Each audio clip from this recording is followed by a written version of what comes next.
Wealth is not one thing. Recently I've been thinking a lot about assets because in my family, everything from houses to savings is already divided. And I found myself asking, why am I not getting more?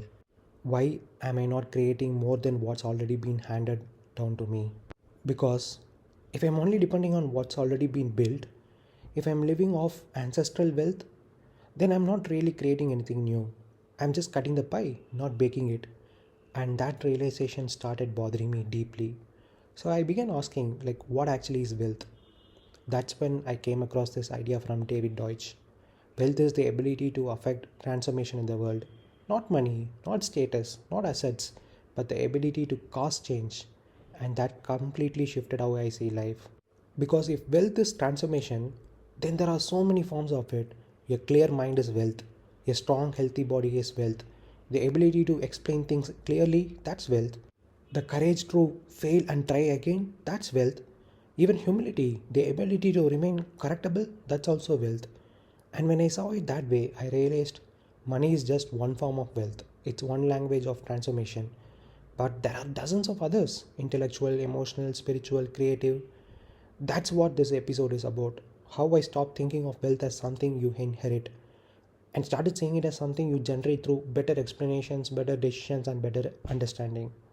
Once I started seeing wealth as the ability to cause change, I began to notice that all the truly wealthy people have one thing in common.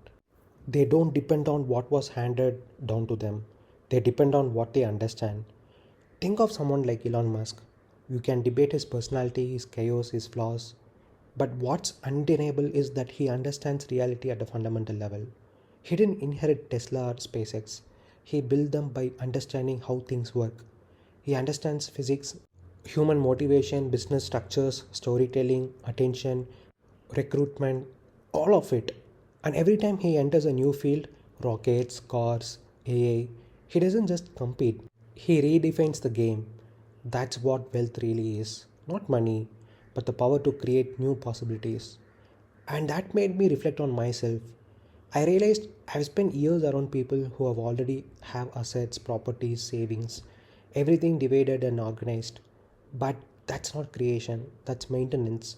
And maintenance, while safe, doesn't expand the frontier. So I began asking, what can I create? What are the things that can make me truly wealthy? In the Elon Musk sense of the word, not just financially, but structurally. That question completely reframed how I live my days.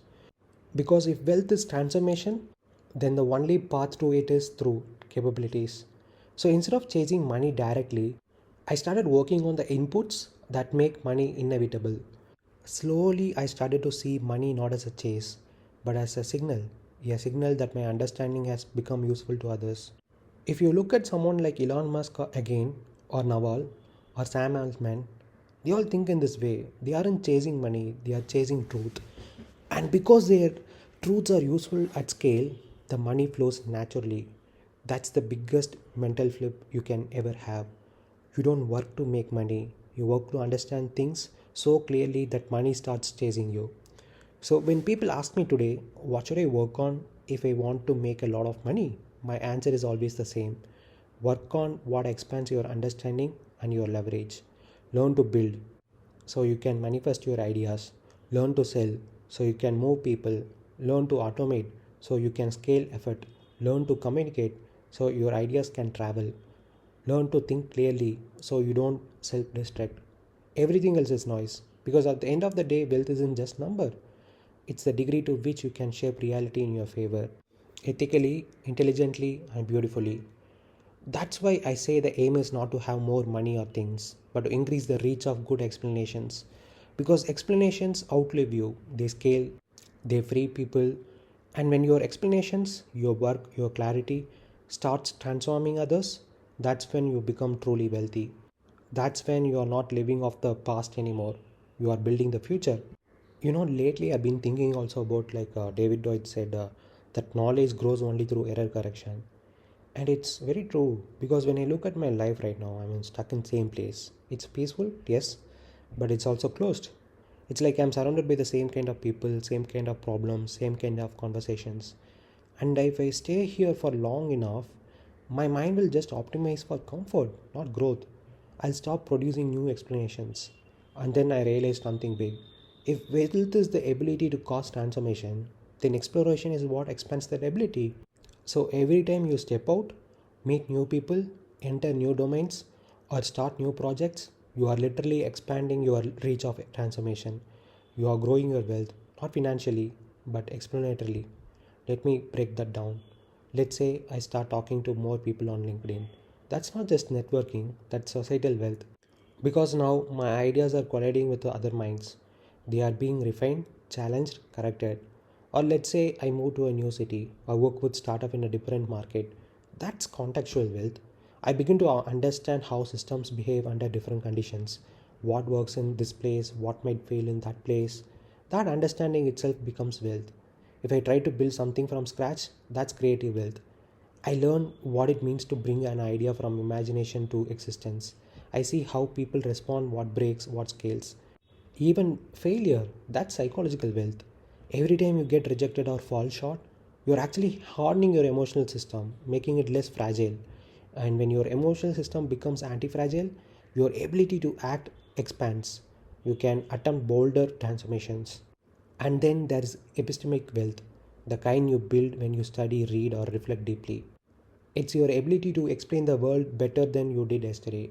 Every clear explanation becomes a tool. So you see, there isn't one kind of wealth, there are many, and they all grow through exploration. If you remain fixed in geography, in routine, in who you talk to, you'll keep refining the same tiny corner of reality. But the moment you explore, you create variation, and that variation invites error correction. That's how knowledge and therefore wealth actually grows. So I've started to think of my life almost like an exploration map. Who did I talk to that challenged me? What problem did I try that scared me? What failure did I face and learn from? What idea did I study deeply enough to explain to a child? What new environment did I expose myself to? Each of this is a dimension of wealth. And if I can expand just one of them every week, then even if my bank account doesn't move, my reach of transformation grows. And that to me is the real compounding. Because the man who keeps exploring, not just outwardly but inwardly, he will keep discovering new ways to cause change. And the man who can cause change will never be poor. So maybe next time you think about wealth, don't just ask how much money did I make, and instead ask yourself how much reality did I understand this week?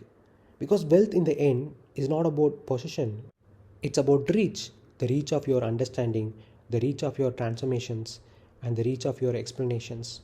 If you start to look at it in this way, I don't think you will envy anyone, not even someone like Elon Musk, because yes, he has billions, but what he really has is access to people, to technology, to ideas.